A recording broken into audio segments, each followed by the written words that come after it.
Hi, I'm Judith Kingsbury from SavvyVegetarian.com. Today I'm going to show you basic bean cooking with kidney beans and black-eyed peas. I'm going to cook the kidney beans in the pressure cooker and the black-eyed peas on the stove. Let's start with kidney beans.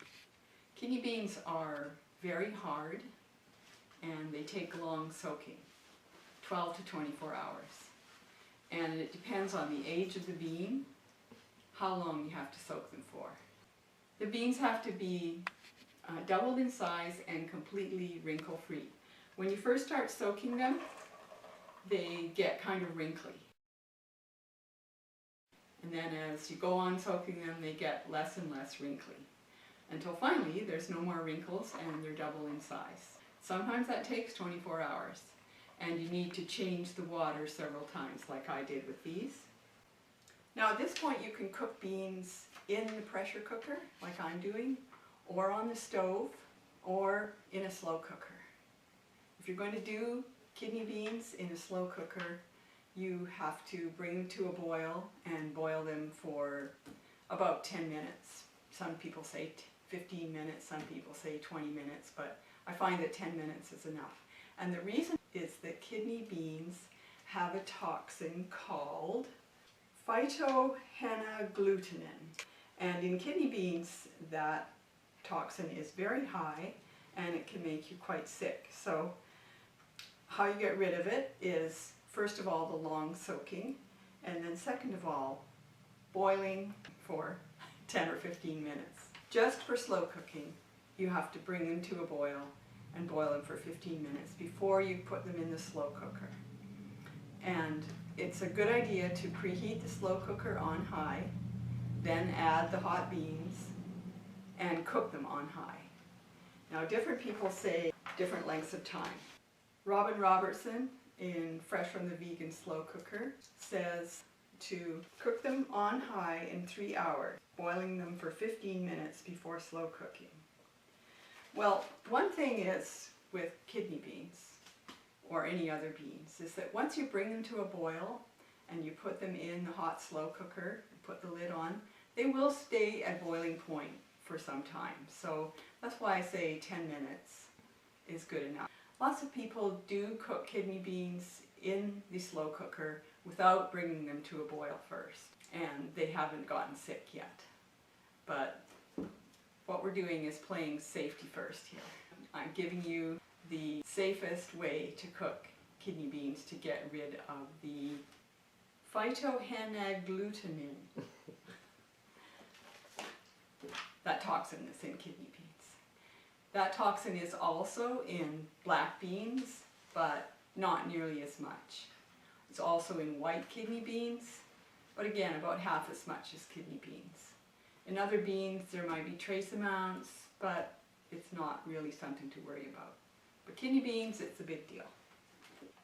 Lorna Sass's Complete Vegetarian Kitchen talks about pressure cooking beans. And for kidney beans, she gives a time of, this is after being soaked, of 10 to 12 minutes, and unsoaked 20 to 25 minutes. Well, I don't recommend cooking kidney beans without soaking. Really, it doesn't work. Stovetop cooking times for kidney beans, 1.5 to 2 hours. And my experience has been that it takes at least that long. Even after soaking them for like 24 hours, you could need to cook them for up to 3 hours. So don't have in your head that, you know, after 2 hours your beans should be done and they're not, so you freak out and think there's something wrong with beans. No, they just need to cook longer. So now I'm going to transfer these kidney beans into the pressure cooker. And I've already sorted through these and taken out anything that doesn't belong there, like broken beans or discolored beans or bug bit beans. So these are good to go.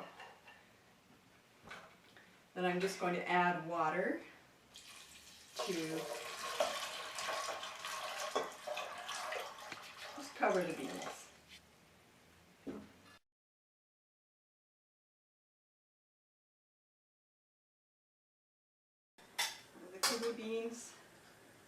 will also come to a boil, and there's a little bit of foam on them, not too much.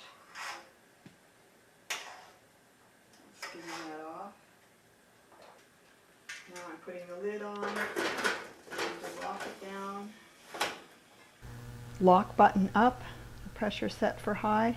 Just waiting for the yellow pressure indicator button to pop up. There, the pressure's up. Turning the burner down to simmer.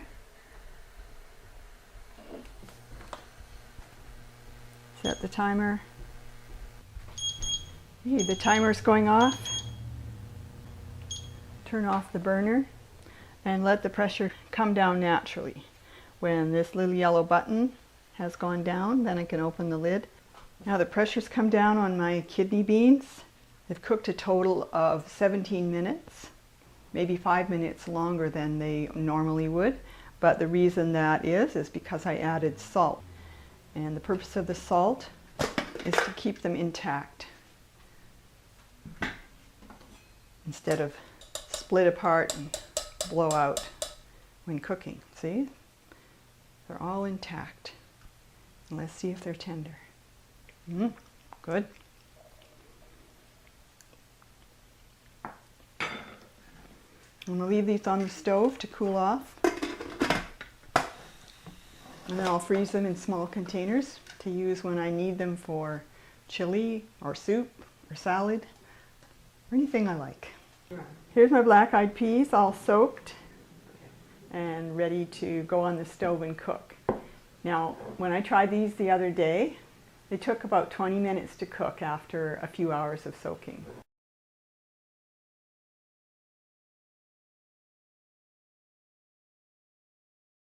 In some books they say 30 minutes cooking, but I think they would be mush if I cooked them that long. So I'm going to add water just to cover. Put them on the stove and bring them to a boil.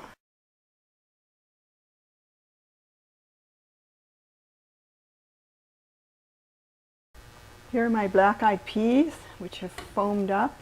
I'm going to skim the foam.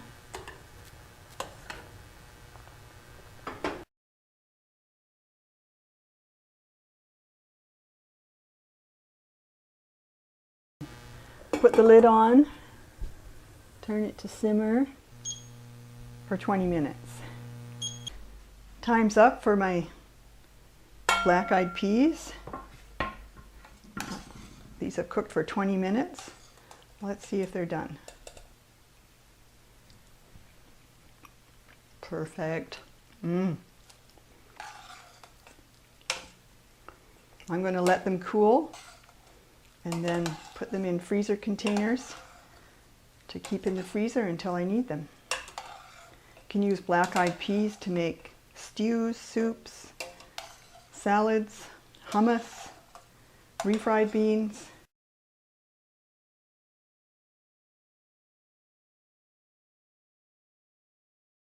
Black-eyed peas are a traditional New Year's dish in the South to make Hoppin John, but we like them anytime. They're very, very tasty. Thank you for joining me for basic bean cooking. I hope that you feel encouraged to try using a pressure cooker. I found it to be the best kitchen investment that I've ever made. You can find our basic bean recipe on www.savvyvegetarian.com. Just search in the upper right-hand corner for basic beans and it'll pop right up.